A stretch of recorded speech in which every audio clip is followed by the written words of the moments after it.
अब इस वीडियो में हमने क्या करना है, अकाउंटिंग इक्वेशन की assets is equal to liabilities plus capital, fundamental accounting equation. फिर मैंने उससे पिछली वीडियो में तो मैंने उसी में जो है वो एक्सटेंडेड अकाउंटिंग इक्वेशन भी बताई थी आप लोगों को, fundamental accounting equation, extended accounting equation. और फिर मैंने एक क्या बताया था आप लोगों को कि हमें पेपर में एक छोटा सा क्वेश्चन आता है जिसमें हमें क्या करना होता है, कभी एसेट्स और लायबिलिटीज या कैपिटल में से कोई चीज़ हमें कैलकुलेट करनी होती है।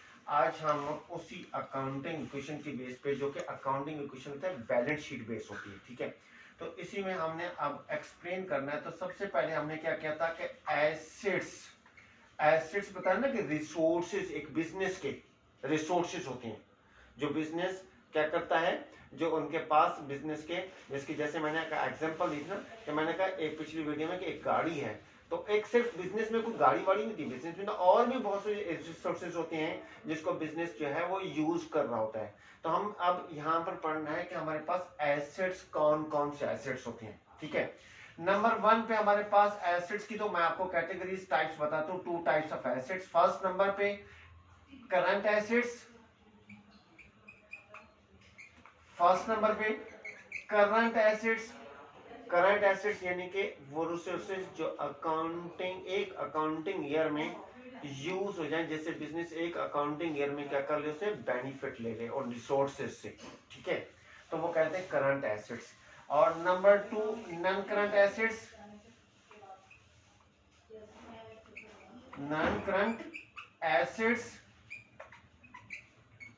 नॉन करंट एसेट्स यानी कि मोर देन 1 अकाउंटिंग पीरियड, एक साल या एक साल से ज्यादा अरसे के लिए जिन एसेट से, जिन रिसोर्सेज से बिजनेस बेनिफिट लेता जाए, वो नॉन करंट एसेट्स। और उन्हीं नॉन करंट एसेट्स को क्या कहते हैं, फिक्स्ड एसेट्स भी कहते हैं। उन्हीं नॉन करंट एसेट्स को कहते हैं फिक्स्ड एसेट्स भी कहते हैं, ठीक, नॉन करंट एसेट्स।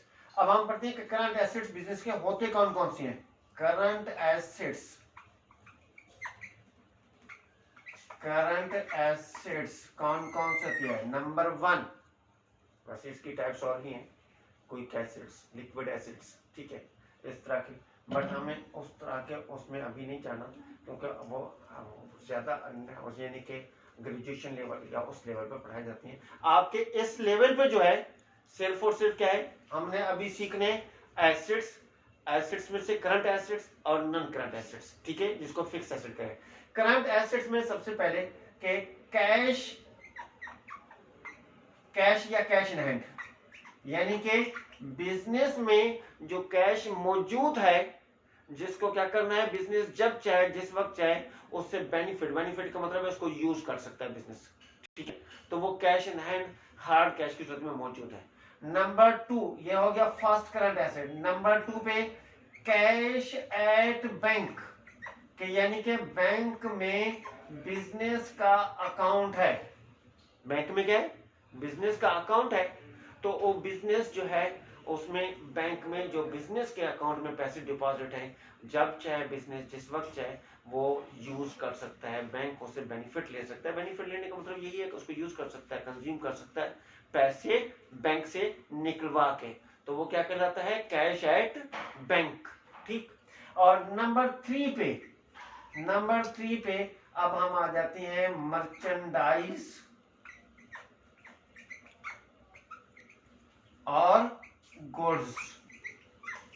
मर्चेंडाइज क्या होती है, इसको मर्चेंडाइज और गुड्स, एक बिजनेस की टाइप से ट्रेडिंग बिजनेस, दूसरी टाइप से हमारे पास मैन्युफैक्चरिंग बिजनेस और सर्विसेज बिजनेस। हम अभी ये ट्रेडिंग बिजनेस में जो हम बात करेंगे इसकी मर्चेंडाइज की, तो मर्चेंडाइज का मतलब है ट्रेडिंग बिजनेस में कि आपने जो गुड्स परचेज की हैं या और सेल करने के लिए वो मर्चेंडाइज कहलाएंगी। फिर दोबारा सुनिएगा, यानी कि जो जिस चीज का बिजनेस किया जा रहा है, जस्ट वही चीजें खरीद कर बेची जा रही हैं, परचेज करके सेल आउट की जा रही हैं, वो गुड्स और मर्चेंडाइज कराएंगे। मैं इसकी एग्जांपल ले लेता हूँ, जैसे कि आप देखें ना, शूज शॉप है, ठीक है, स्टेशनरी शॉप है, ग्रोसरी शॉप है। अब शूज शॉप में बहुत सारे एसेट्स तो होंगे, रिसोर्सेज तो होंगे बिजनेस के, बट क्या है, बिजनेस क्या कर रहे हैं, वो गुड्स वो शूज परचेज करके सेल कर रहे हैं। हालांकि देखा जाए कि शूज शॉप के अंदर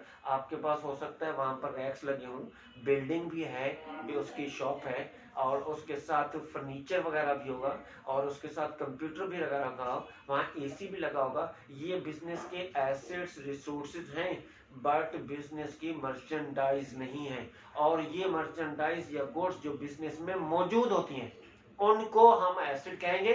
जो मर्चेंडाइज या गुड्स परचेज रिकॉर्ड हो रही हैं तो उसको परचेज रिकॉर्ड करेंगे, और जो सेल की जा रही हैं, यानी कि जब आप मर्चेंडाइज परचेज की हैं और साथ सेल, तो हम परचेज गुड्स को परचेज रिकॉर्ड करेंगे, और परचेज फिर एसेट नहीं होगा, फिर एक्सपेंस रिकॉर्ड करेंगे। और जबकि जो सेल गुड्स होंगी उसको सेल रिकॉर्ड करेंगे, और सेल फिर हम रेवेन्यू में रिकॉर्ड करेंगे। लिहाजा यानी कि जो गुड्स बिजनेस में अनसोल्ड गुड्स हैं, जिनको सेल नहीं किया गया, जिन चीजों का बिजनेस में परचेज करके उनके पास बिजनेस में मौजूद रखी हुई हैं, अनसोल्ड हैं, तो वो गुड्स और मर्चेंडाइज कहलाती हैं। ठीक है, जिसमें शॉप दी ना, मैंने एग्जांपल दिए ना, शूज शॉप की शूज मर्चेंडाइज, स्टेशनरी शॉप की स्टेशनरी मर्चेंडाइज होंगी। ठीक है, इसी तरीके से ग्रोसरी शॉप की ग्रोसरी आइटम मर्चेंडाइज हो गए। बट बाकी चीजें एसेट तो है बट मर्चेंडाइज नहीं होंगे, क्योंकि अभी वो बिजनेस में मौजूद हैं, अनसोल्ड है, सेल की नहीं की। ठीक है, तो ये हो गया। उसके बाद नंबर 4 पे आ जाते हैं एसेट्स में अकाउंट्स रिसीवेबल।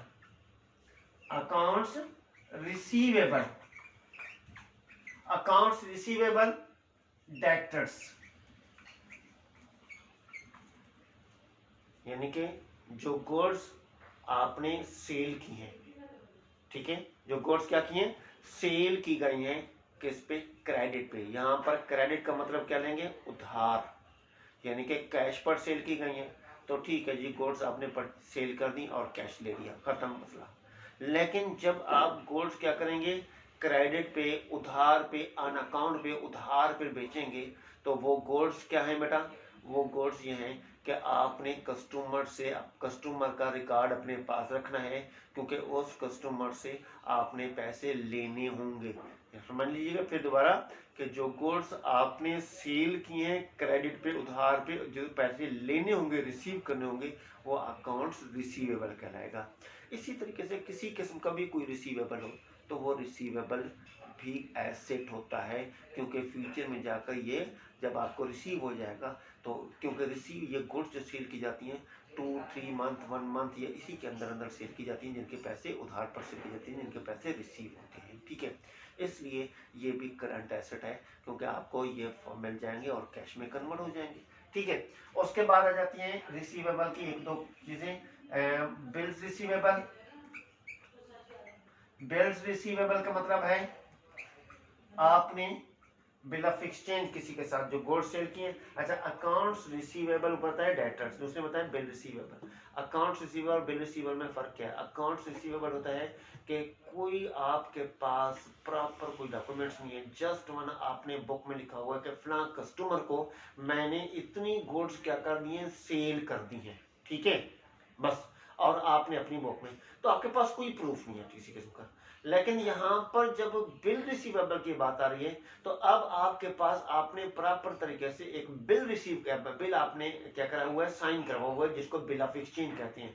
इस बिल ऑफ एक्सचेंज की दो पार्टीज है ना, जैसे अकाउंट से जब गुड्स सेल की तो वहां पे दो पार्टी थी, एक आपका परचेजर था, आपका कस्टमर, और दूसरा आपने सेलर है, आप सेल किया, आपने पैसे रिसीव करने हैं, परचेजर ने पे करने हैं आपको, परचेजर पे लायबिलिटी ड्यू है। तो अभी तो हम एसेट्स की बात कर रहे हैं। यहाँ पर बिल रिसीवेबल में भी यही है कि जब आपने गुड्स सेल किए और उस शख्स से आपने जो आपका परचेजर है उससे आपने एग्रीमेंट कर लिया है कि ये अमाउंट आपको मिल जाएगी।